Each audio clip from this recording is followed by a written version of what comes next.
Hello, hi, welcome to my channel. My name is Reese. I talk about books here. I talk about what I'm reading. It is halfway through the year. The summer solstice is upon us, and it's time for a mid-year freakout. Today, I am answering 12 questions pertaining to the books I have read so far this year. This is my first time doing this tag. Kind of cool. Kind of watched many of these videos in the past, so feels fun, feels cool to be doing one myself. Yeah, if you feel called to talk about books on the internet, I would say do it. I was scared about it for a while, and it's been really fun and rewarding, and let me be the voice in your ear telling you, yes, you should do it, you can do it, you'll have fun. Speaking of talking about books on the internet, I realized I can talk for a while about books on the internet, so I'm actively trying to make my videos a little bit shorter. So let's get to the questions. There are some good ones, and I want to save my chatting time for those. Starting with number 1, the best book you read so far this year. I will say The Bluest Eye by Toni Morrison. First of all, the writing is immaculate. So wonderful. The subject matter is not the lightest of topics, but the way the story unfolds, and for me, the portrayal of like this very specific time in childhood teetering on like teenage adulthood, I think like 12, 13, this critical point. Yeah, everything about that I really enjoyed, in addition to everything it brings up about race and beauty, and it was just so good. I highly recommend it if you haven't read it. I know I will reread that book one day, and I will fall in love with it all over again. Honorable mention to Who Have Never Known Men by Jacqueline Hartman. That was a reread, so I'm not going to count it. But the more time passes between me having read that book, the more it just cements itself as one of my favorite books of all time. But yeah, so know that. You probably do if you've seen any other videos that I've made. Okay, number 2.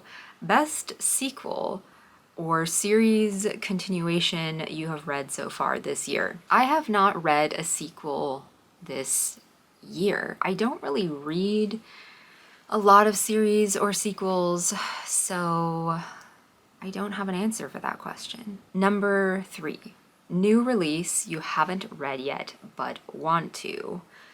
This is where we'll get to the best sequel.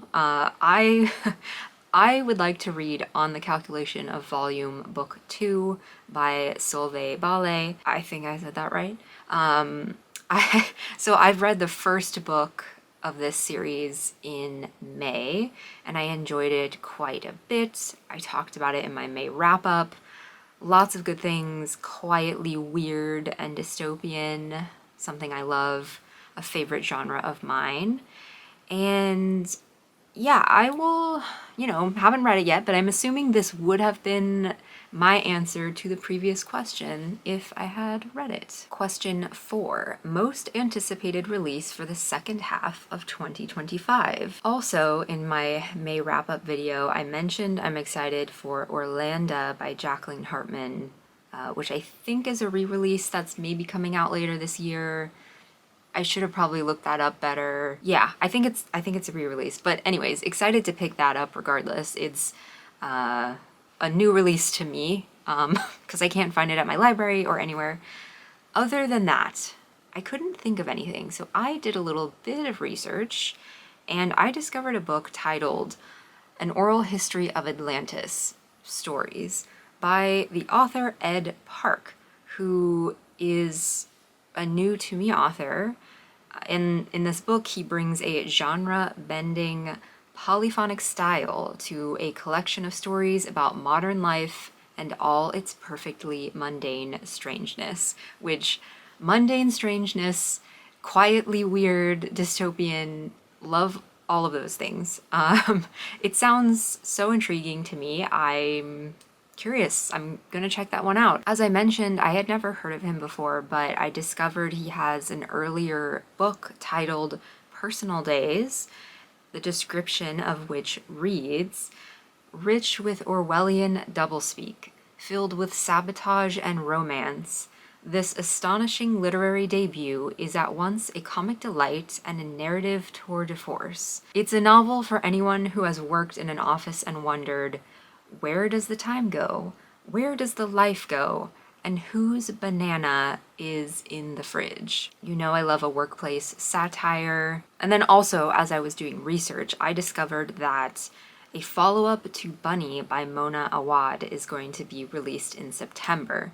It's described as both a prequel and a sequel, which is interesting. I have yet to read Bunny, but it's been on my TBR for quite a while, and I think I own it. Do I own it? You know what? I don't own it. I thought I did. Maybe I won't get to that one before September. If you've read Bunny, let me know what you thought. I'm very curious to know more. Question 5, biggest disappointing read. I'm gonna have to go with Lapvona by Otessa Moshfegh.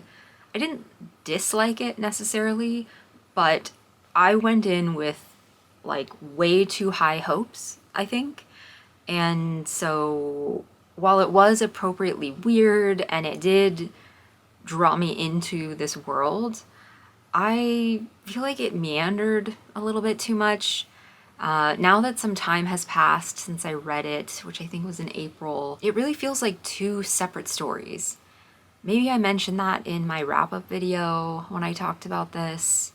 So yeah, for me, that was the biggest disappointment for a book that I was excited about reading, and then it just didn't meet my expectations fully. Question 6, biggest surprise. I'm gonna say Matrix by Lauren Groff. I really enjoyed this book. I didn't think that I wouldn't, but I think I'm just surprised how much the story has stuck with me in a way, you know, I didn't think that it would. Medieval abbey, medieval abbess, power struggles, spanning the life of a character. It's had a major influence on something I'm currently writing, which is cool. Now we are on question 7, new favorite author. I'm gonna build on the last answer, and I'm gonna say Lauren Groff. I want to read some of her short stories next. I have one sitting on my computer that I keep meaning to get to, but I forget because I'm not often reading while I'm on my computer. But yeah, I've heard her short stories are maybe better than her novels, which is interesting. So yeah, tentative new favorite author of mine, Lauren Groff. Question 8, newest fictional crush and or favorite character. This is a tough one. Favorite character, truly no one jumped to mind, which is odd for me because usually I find like some weird character that I am, you know, obsessed with. But yeah, let's change that in the second half of the year. I hope we do. Next, have any books made you cry this year? Yeah, there have been a few, but I think the most intense cry came from reading Wintering by Catherine May. It's a memoir. It's about wintering or letting yourself rest and exist, grieve, find stillness, all of those times and moments, the winters of our lives, you know, whatever and whenever those periods may be. And I felt really seen by that book in many ways. It was really gorgeous. It was excellent. I would recommend reading that during the season of winter for you. And, you know, or even just a particularly hard time in your life, it's great. Question 10, a book that made you happy. Okay, for this question, I picked up a book called Ultramarine by Mariette Navarro, I believe. I haven't talked about it yet because I finished it earlier this month. It's set on a cargo ship in the Atlantic Ocean.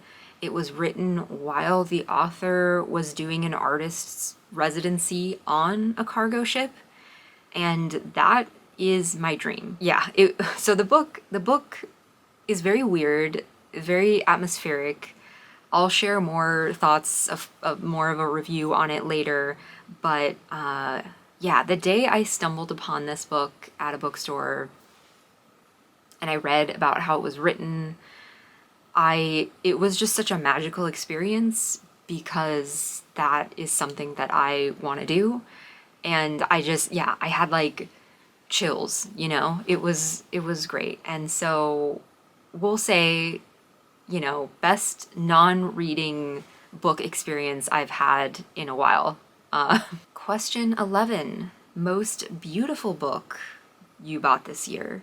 This was also kind of hard, actually. I don't want to say I haven't bought any books this year because that is not true, but I've consciously, actively tried to buy less. So I think, like, yeah, the pool that I'm pulling from is a little smaller, but we're gonna go with Ultramarine. Screenshot. Yeah, this caught my eye.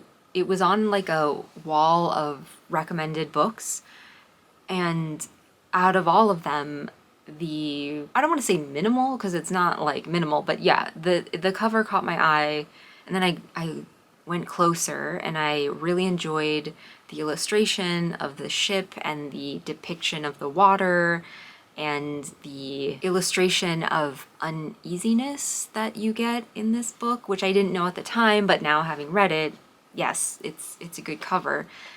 The unknown emptiness of the ocean, all of those things that I'm always drawn to. So yeah, I think it was nicely depicted, and yeah, loved it. Question 12.